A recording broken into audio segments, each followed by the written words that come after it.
Hi traders, welcome to another episode.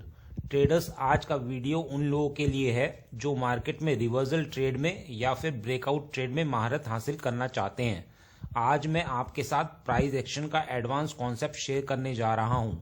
Market में reversal को identify करने में डिमांड और सप्लाई जोन हमें मदद करते हैं, यानी हम यह पता लगा सकते हैं कि प्राइस कहां से ऊपर जा सकता है और प्राइस कहां से नीचे जा सकता है।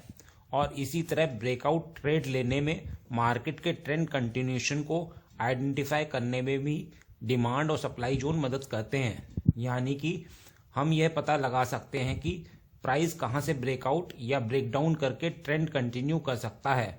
तो ट्रेडर्स, आज हम सीखने जा रहे हैं कि रिवर्सल और ब्रेकआउट ट्रेड को लेने के लिए डिमांड और सप्लाई जोन को कैसे ड्रॉ करें और कैसे इसे ट्रेड करें, और साथ ही 3 एंट्री टिक्स भी जानने जा रहे हैं जो स्मार्ट ट्रेडर्स द्वारा यूज की जाती हैं। तो हमेशा की तरह अपना सहयोग देने के लिए लाइक बटन को हिट करिए, जिससे कि हम आपके लिए और भी वीडियो लाते रहें।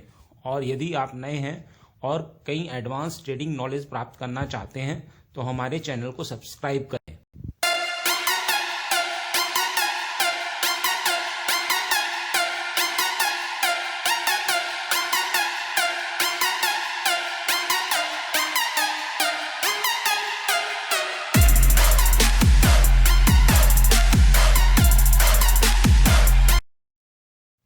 आगे बढ़ने से पहले मैं आपसे पूछूंगा एक क्वेश्चन, जिसका आंसर आप सब लोग करोगे कमेंट सेक्शन में। क्वेश्चन ये है, स्टॉप लॉस हंटिंग स्ट्रैटेजी के अकॉर्डिंग चार्ट किस साइड मूव करता है? तो ये हैं आपके ऑप्शंस। ए, जहां उसे स्टॉप लॉस नहीं मिलते हैं, या फिर बी, जहां उसे स्टॉप लॉस मिलते हैं। कमेंट सेक्शन में करिए उत्तर। जो लोग सही आंसर करेंगे, कोशिश करूंगा कि उनके कमेंट को हार्ट दे दूं, ताकि बाकी लोग समझ पाए कि सही उत्तर क्या है। ट्रेडर्स, आप लोग सोच रहे होंगे कि जब ऑलरेडी हम सपोर्ट और रेजिस्टेंस से काम चला लेते हैं तो यह डिमांड और सप्लाई जोन की आवश्यकता ही क्यों है? तो ट्रेडर्स, हम इन्हें इसलिए यूज करते हैं क्योंकि यह सपोर्ट और रेजिस्टेंस से बेहतर काम करते हैं। आइए समझते हैं कि ये कैसे बेहतर काम करते हैं। इस चार्ट को देखिए, यह हमारा सपोर्ट लेवल है जहां से प्राइस ऊपर गया है, इसीलिए हमने यहाँ एक सपोर्ट लेवल ड्रॉ किया है। अब हम उम्मीद करते हैं कि प्राइस यदि इस लेवल पर वापस आएगा तो हम कैंडलस्टिक पैटर्न को देखकर एंट्री लेंगे। आइए आगे देखते हैं कि क्या होता है। प्राइस इस सपोर्ट तक पहुंचने से पहले ही ऊपर चला जाता है, तो यहाँ हम वेट ही करते रह जाते हैं कि प्राइस सपोर्ट पर आएगा और हम बाय करेंगे, पर प्राइस पहले ही ऊपर से चला जाता है। तो प्रश्न यह उठता है कि हमें क्या करना चाहिए जिससे कि हमारी ट्रेड एंट्री ना छूटे। तो ट्रेडर्स, ऐसी सिचुएशन को हैंडल करने के लिए ही हमें डिमांड जोन पता करने की आवश्यकता होती है। यदि चार्ट को देखें तो यह हमारा डिमांड जोन है। अब आप देखिए कि प्राइस डिमांड जोन में आया और फिर ऊपर चला गया, यानी सपोर्ट लेवल तक नहीं आया। तो अगर हम डिमांड जोन को ड्रॉ करना सीख जाते हैं तो हम यह पता लगा सकते हैं कि मार्केट कहां से ऊपर जा सकता है, यानी रिवर्सल ट्रेड में एंट्री बना सकते हैं। आइए अब समझते हैं कि यह सप्लाई जोन की आवश्यकता क्यों है। इस चार्ट को देखिए, यहाँ हमारे पास चार्ट पर एक रेजिस्टेंस लेवल है।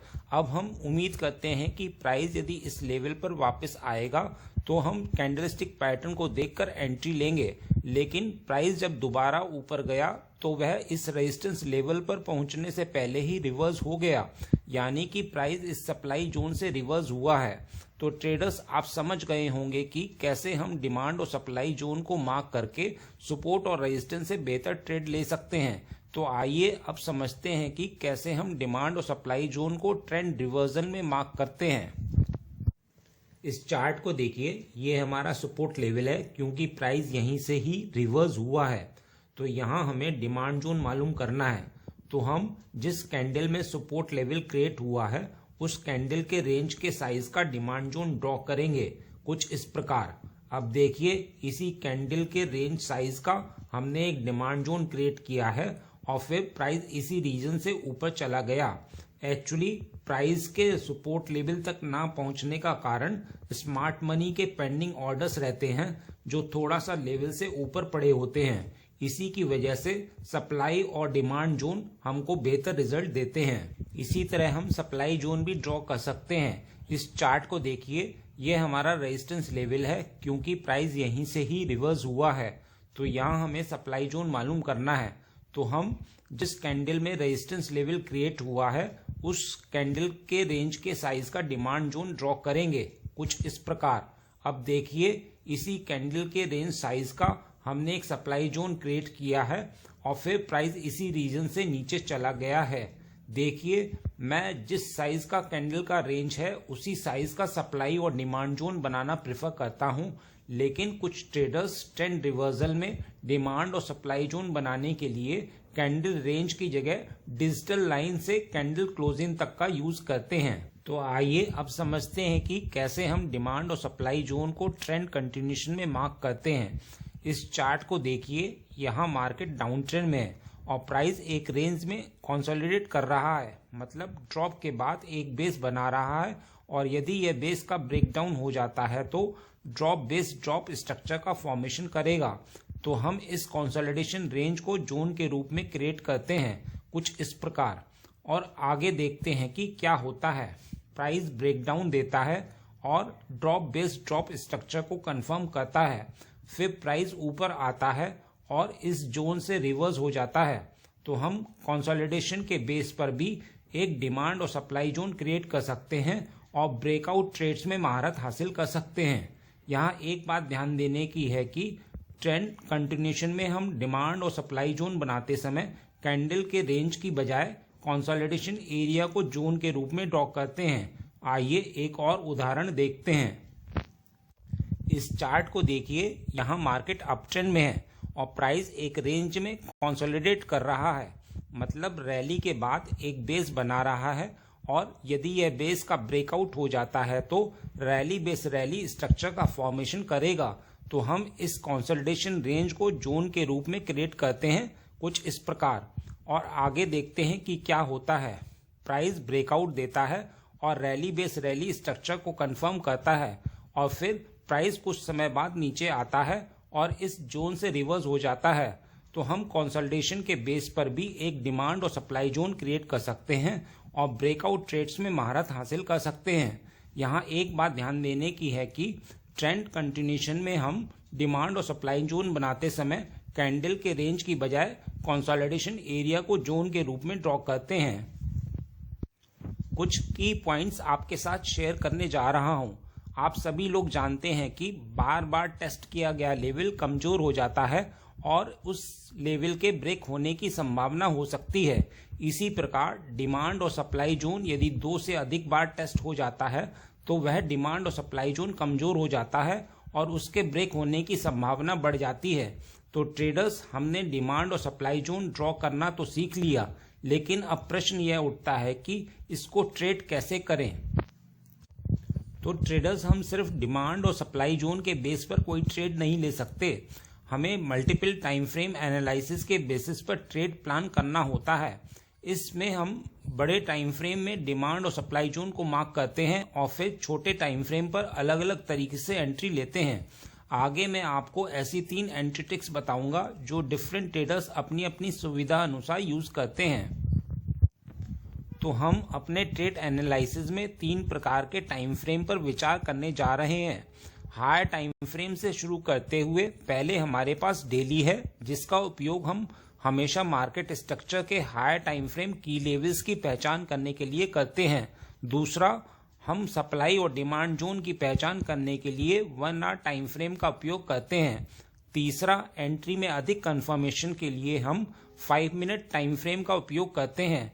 तो आइए अपने ट्रेड एनालिसिस के लिए ऊपर दिए गए कॉन्सेप्ट को रियल चार्ट में लागू करें। यहाँ हमारे पास डेली टाइम फ्रेम पर बैंक निफ्टी का चार्ट है। फर्स्ट स्टेप में हम मार्केट स्ट्रक्चर के की लेवल्स को मार्क करते हैं जिन पर प्राइस ने हाल ही में रिएक्शन दी है। की पार्ट एनालिसिस को सरल बनाने के लिए हम केवल करंट प्राइस के निकट रीसेंट लेवल्स ही ड्रॉ करते हैं। उदाहरण के लिए, यह लेवल सपोर्ट है जिसने प्राइस को कई बार रिजेक्ट किया है। हमारे पास प्राइस के सामने एक और महत्वपूर्ण लेवल है जो रेजिस्टेंस के रूप में कार्य कर चुका है। अब डेली टाइम फ्रेम से हमें केवल यही की लेवल चाहिए जिनके पास प्राइस के रिएक्ट करने की ज़्यादा संभावना है। यदि प्राइस इनको अप्रोच करता है तो आइए अपने एनालिसिस को जारी रखने के लिए 1 आवर टाइम फ्रेम पर जूम करें, जिसमें आगे सप्लाई डिमांड कॉन्सेप्ट आता है। यहाँ 1 आवर टाइम फ्रेम पर हमारे पास चार्ट पर डेली लेवल्स दिखाई देते हैं। इनमें से प्रत्येक लेवल स्ट्रॉन्ग सपोर्ट या रेजिस्टेंस के रूप में कार्य कर सकते हैं जब मार्केट उन तक पहुंचता है। तो यहाँ मार्केट ने हाल ही के डे की लेवल को ड्रास्टिक मूव के साथ रिजेक्ट किया है, जो दर्शाता है कि डिमांड कंट्रोल में है। तो यहाँ हम ऊपर सीखे गए तरीके से 1 आवर टाइम फ्रेम की कैंडल की रेंज के साइज का डिमांड जोन ड्रॉ करेंगे, जिसने की लेवल पर सपोर्ट लिया है कुछ इस प्रकार। अब 1 आवर टाइम फ्रेम से हमें केवल यही डिमांड जोन चाहिए जिसके पास से प्राइस के रिएक्ट करने की ज्यादा संभावना है। यदि प्राइस इसको दोबारा अप्रोच करता है तो अब हम अपने प्रोसेस को एनालाइज करने के लिए आखिरी टाइम फ्रेम यानी 5 मिनट चार्ट पर जूम करते हैं। इस टाइम फ्रेम में हम केवल कंफर्मेशन और एंट्री पोजीशंस की तलाश करते हैं। एंट्री बनाने का पहला तरीका आप लोगों के साथ शेयर करने जा रहा हूं। इसमें सबसे पहले हम 1 आवर के डिमांड जोन में प्राइस के प्रवेश करने का इंतजार करते हैं और फिर चेंज ऑफ कैरेक्टर बनने का इंतजार करते हैं, जो हमें ये पुष्टि करता है कि शॉर्ट डाउन ट्रेंड खत्म हो गया है और मार्केट ऊपर की ओर बढ़ना जारी रख सकता है। जिस 5 मिनट डिमांड जोन ने चेंज ऑफ कैरेक्टर दिया है, उस डिमांड जोन के थोड़ा सा ऊपर लिमिट ऑर्डर रखते हैं और ऑर्डर ट्रिगर होने के तुरंत बाद stop loss 5 minute demand zone या 1 आवर डिमांड जोन के थोड़ा सा नीचे रखते हैं। यह एंट्री स्ट्रेटजी सब में छोटा स्टॉप लॉस रखने में मदद करती है। हमारा टारगेट प्राइस के सामने डेली की रेजिस्टेंस लेवल या 1 आवर सप्लाई जोन जो पहले पड़ता है रहता है। इस बात का ध्यान रखिएगा कि यदि हमें चेंज ऑफ कैरेक्टर नहीं मिलता है तो हमारा कोई ट्रेड लेने का मतलब नहीं बनता है। आइए एंट्री बनाने का दूसरा तरीका जो एग्रेसिव ट्रेडर्स द्वारा यूज किया जाता है आप लोगों के साथ शेयर करता हूं। इसमें कुछ ट्रेडर्स प्राइस का 1 आवर के डिमांड जोन में प्रवेश करने का इंतजार नहीं करते हैं। वह 1 आवर टाइम फ्रेम पर डिमांड जोन बनने के बाद अपने लिमिट ऑर्डर को डिमांड जोन के थोड़ा सा ऊपर रख देते हैं और ऑर्डर ट्रिगर होने के तुरंत बाद stop loss 1 our demand zone के थोड़ा सा नीचे रख देते हैं। इस एंट्री स्ट्रैटेजी में इंटरडे के लिए स्टॉप लॉस काफी बड़ा हो जाता है, लेकिन स्विंग ट्रेड्स के लिए यह स्ट्रैटेजी काफी अच्छा काम करती है। इसमें भी हमारा टारगेट प्राइस के सामने डेली की रेजिस्टेंस लेवल या 1 आवर सप्लाई जोन जो पहले पड़ता है रहता है। आइए एंट्री बनाने का तीसरा और बेहतरीन तरीका आप लोगों के साथ शेयर करने जा रहा हूं। यह तरीका उन ट्रेडर्स द्वारा अपनाया जाता है जिनमें बहुत पेशेंस होता है और साथ ही साथ बहुत स्मार्ट भी होते हैं। इसमें वह 1 आवर टाइम फ्रेम पर डिमांड जोन बनने के बाद उस टाइम फ्रेम को ढूंढते हैं जहां पर सिंगल कैंडल जैसे doji hammer pin bar digital line को टच करते हुए बनी हो। यहाँ जो एग्जाम्पल मैं शेयर कर रहा हूँ उसमें 1 आवर टाइम फ्रेम पर डोजी कैंडल बनी है, इसीलिए यहाँ मैं एंट्री के लिए 1 आवर का चार्ट यूज कर रहा हूँ और फिर उस कैंडल की क्लोजिंग के थोड़ा सा ऊपर लिमिट ऑर्डर लगाकर रख देते हैं और ऑर्डर ट्रिगर होने के तुरंत बाद स्टॉप लॉस उस कैंडल के थोड़ा सा नीचे रख देते हैं। इसमें भी हमारा टारगेट प्राइस के सामने डेली की रेजिस्टेंस लेवल या 1 आवर सप्लाई जोन जो पहले पड़ता है रहता है। तो ट्रेडर्स आप अपनी सुविधा अनुसार ऊपर बताई गई तीनों एंट्री स्ट्रैटेजी में से कोई सी भी यूज कर सकते हैं। बस इतना ही इस वीडियो में। उम्मीद करता हूं इस वीडियो में दी गई जानकारी आपके लिए उपयोगी रही होगी। यदि हाँ तो लाइक बटन को हिट करिए और यदि आप नए हैं तो चैनल को सब्सक्राइब करिए। मिलते हैं नेक्स्ट एपिसोड में।